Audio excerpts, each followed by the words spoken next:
(3월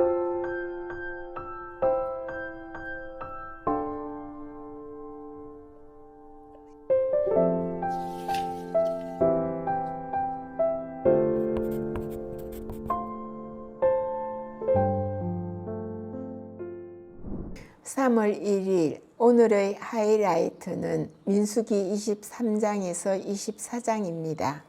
23장 발람이 발락에게 말하였다. 저에게 필요하니 이곳에다가 제단 7을 만들어 주시기 바랍니다.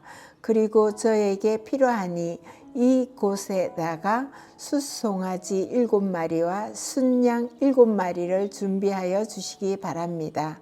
그리하여 발락은 발람이 말한 대로 하였다. 발락과 발람은 제단마다 숫송아지와 순양을 한 마리씩 바쳤다. 발람이 발락에게 말하였다. 임금님께서는 제물 곁에 서 계시기 바랍니다. 저는 가볼 데가 있습니다. 어쩌면 주님께서 저를 만나러 오실지도 모르겠습니다. 주님께서 저에게 밝히 나타내 주시는 것이면 어떤 말씀이든지 제가 임금님께 말씀드리겠습니다. 그러면서 발람은 오솔길로 걸어갔다. 하나님이 발람에게 나타나셨다. 발람이 하나님께 아뢰었다. 7 제단을 제가 준비하였습니다. 그리고 각 제단마다 수송아지와 순양을 한 마리씩 바쳤습니다. 주님께서는 발람의 입에 말씀을 넣어 주시면서 발락에게로 돌아가서 그대로 말하라고 하셨다. 발람이 발락에게로 돌아와서 보니 발락이 번제물 곁에 그대로 서 있었다. 모압 고관들도 모두 그와 함께 있었다. 발람이 예언을 선포하였다. 발락이 나를 시리아에서 데려왔다. 모압의 왕이 나를 동쪽 산골에서 데려왔다. 와서 자기에게 유리하게 야곱을 저주하라 하고 와서 이스라엘을 규탄하라 하였지만 하나님이 저주하지 않으시는데 내가 어떻게 저주하며 주님께서 꾸짖지 않으시는데 내가 어떻게 꾸짖으랴. 바위 산 꼭대기에서 나는 그들을 내려다본다. 언덕 위에서 나는 그들을 굽어본다. 홀로 사는 저 백성을 보아라. 그들 스스로도 자신들을 여러 민족들 가운데 하나라고 생각하지 않는다. 티끌처럼 많은 야곱의 자손을 누가 셀 수 있겠느냐? 먼지처럼 많은 이스라엘의 자손을 누가 셀 수 있겠느냐? 나는 정직한 사람이 죽듯이 죽기를 바란다. 나의 마지막이 정직한 사람의 마지막과 같기를 바란다. 발락이 발람에게 말하였다. 지금 무엇을 하고 있는 거요? 대적들을 저주해 달라고 당신을 데려왔습니다. 그런데 당신은 그들에게 복을 빌어 주었습니다. 발람이 대답하였다. 주님께서 나의 입에 넣어주시는 말씀을 말하지 말란 말입니까? 발락이 그에게 말하였다. 나와 함께 다른 곳으로 가서 보시기 바랍니다. 거기에는 그들의 일부만 보일 것입니다. 그들이 전부 다 보이지는 않을 것이니 거기에서 나에게 유리하도록 그들을 저주하여 주시기 바랍니다. 그리하여 발락은 발람을 소빈 들판 비스가 산 꼭대기로 데리고 갔다. 거기에다가 그는 7 제단을 만들고 각 제단마다 숫송아지와 순양을 한 마리씩 바쳤다. 발람이 발락에게 말하였다. 임금님은 번제물 곁에 그대로 서 계시기 바랍니다. 나는 지난번처럼 주님을 만나 뵈어야 합니다. 주님께서는 발람을 만나셔서 그의 입에 말씀을 넣어 주시면서 발락에게로 돌아가서 그대로 말하라고 하셨다. 발람이 발락에게로 와서 보니 발락이 번제물 곁에 그대로 서 있었다. 모압의 고관들도 그와 함께 있었다. 발락이 그에게 물었다. 주님께서 무슨 말씀을 하셨습니까?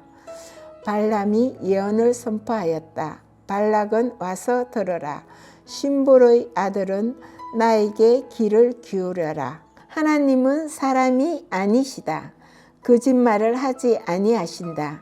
사람의 아들이 아니시니 변덕을 부리지도 아니하신다. 어찌 말씀하신 대로 하지 아니하시랴.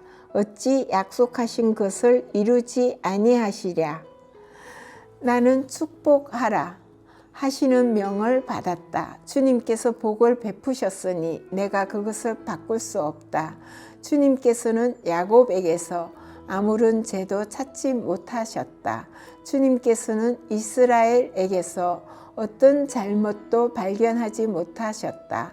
그들의 주 하나님이 그들과 함께 계신다. 주님을 임금으로 떠받드는 소리가 그들에게서 들린다. 하나님이 그들을 이집트에서 이끌어내셨다. 그에게는 들소와 같은 힘이 있다. 야곱의 마술은 없다. 이스라엘에 맞설 술법도 없다. 이제는 사람들이 야곱과 이스라엘에게 물을 것이다. 하나님이 하신 일이 어찌 그리 크냐고. 보아라, 그 백성이 암사자처럼 일어난다. 그들이 수사자처럼 우뚝 선다. 짐승을 잡아 먹지 아니하고는 짐승을 찔러 그 피를 마시지 아니하고는 눕지 아니할 것이다. 발람에게 말하였다.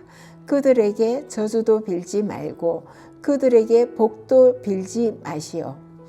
발람이 발락에게 이렇게 대답하였다. 무엇이든 주님께서 내게 말씀하신 것만을 말하겠다고 내가 말씀드리지 않았습니까? 발락이 발람에게 말하였다. 함께 가시기 바랍니다. 내가 당신을 다른 곳으로 데리고 가겠습니다. 하나님 보시기에 올바른 일이면 거기에서 나에게 유리하도록 그들을 저주하여 주시기 바랍니다. 발락은 발람을 광야가 내려다 보이는 부올산 꼭대기로 데리고 갔다. 발람이 발락에게 말하였다. 저에게 필요하니 이 곳에다가 제단 7을 만들어 주시기 바랍니다. 그리고 저에게 필요하니 이 곳에다가 숫송아지 7마리와 순양 7마리를 준비하여 주시기 바랍니다. 그리하여 발락은 발람이 말한 대로 하였다. 제단마다 숫송아지와 숫양을 한 마리씩 바쳤다. 24장.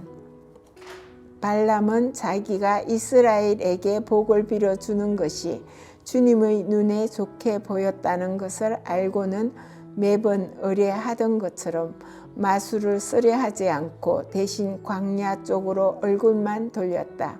발람은 눈을 들어 지파별로 진을 친 이스라엘을 바라보았다. 그때에 그에게 하나님의 영이 내렸다. 그는 예언을 선포하였다. 부올의 아들 발람의 말이다. 눈을 뜬 사람의 말이다. 하나님의 말씀을 듣는 사람의 말이다. 환상으로 전능자를 뵙고 넘어졌으나 오히려 두 눈을 밝히 뜬 사람의 말이다. 야곱아, 너희 장막이 어찌 그리도 좋으냐. 이스라엘아, 너희 사는 곳이 어찌 그리도 좋으냐. 계곡처럼 뻗었구나. 강가의 동산 같구나. 주님께서 심으신 침향목 같구나. 냇가의 백향목 같구나. 물통에서는 물이 넘치고 뿌린 씨는 물을 흠뻑 먹을 것이다. 그들의 임금은 아각을 누르고 그들의 나라는 널리 위세를 떨칠 것이다. 하나님이 그들을 이집트에서 이끌어내셨다. 그에게는 들소와 같은 힘이 있다. 그는 나라들 곧 대적들을 집어삼키고 대적들의 뼈를 짓부수며 활을 쏘아 대적들을 꿰뚫을 것이다. 엎드리고 웅크린 모양이 숫사자 같기도 하고 암사자 같기도 하니 누가 감히 일으킬 수 있으랴. 너에게 복을 비는 이마다 복을 받을 것이요 너를 저주하는 자마다 저주를 받을 것이다. 발락은 발람에게 크게 분노하여 주먹을 불끈 쥐고 떨면서 말하였다. 내가 당신을 부른 것은 내 대적을 저주하여 달라고 부른 것이었소. 그러나 보시오, 당신은 오히려 이렇게 3번씩이나 그들에게 복을 빌어주었소. 이제 곧 당신이 떠나왔던 그곳으로 빨리 가버리시오. 나는 당신에게 후하게 보답하겠다고 말하였소. 그러나 보시오, 주님께서 당신이 후하게 보답받는 것을 막으셨소. 발람이 발락에게 말하였다.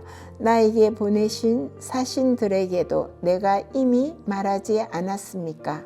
발락 임금님께서 비록 그의 궁궐에 가득한 금과 은을 나에게 준다 해도 좋은 일이든 나쁜 일이든 간에 주님의 명을 어기고 나의 마음대로 할 수 있는 일은 아무것도 없습니다. 나는 다만 주님께서 말씀하신 것만 말해야 합니다.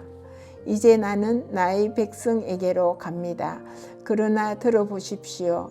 앞으로 이 백성이 임금님의 백성에게 어떻게 할 것인지 내가 감히 말씀드리고자 합니다. 발람이 예언을 선포하였다. 부올의 아들 발람의 말이다. 눈을 뜬 사람의 말이다. 하나님 말씀을 듣는 사람의 말이다.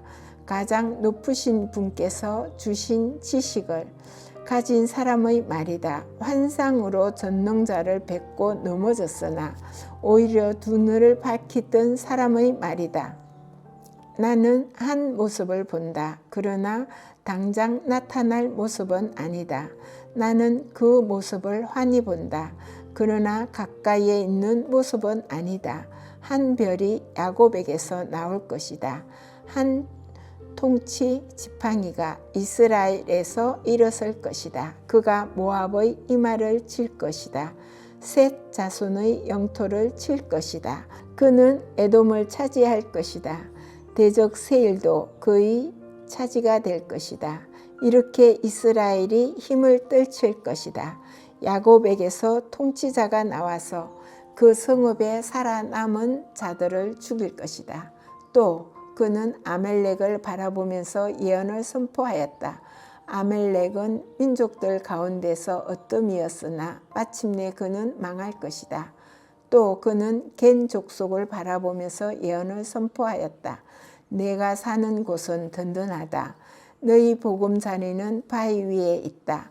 그러나 가인은 쇠약하여질 것이다. 아시리아의 포로가 될 것이다. 또 그는 예언을 선포하였다.